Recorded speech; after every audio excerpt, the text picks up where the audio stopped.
ولا تلبسوا الحق بالباطل وتكتموا الحق وأنتم تعلمون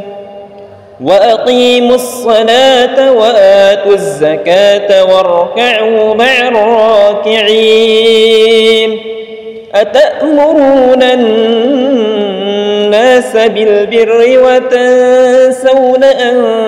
أنفسكم وأنتم تتلون الكتاب أفلا تعقلون واستعينوا بالصبر والصلاة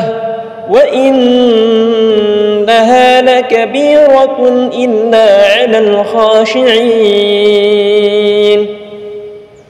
الذين يظنون أنهم ملاقو ربهم وأنهم إليه راجعون يا بني إسرائيل اذكروا نعمتي التي أنعمت عليكم وأني فضلتكم على العالمين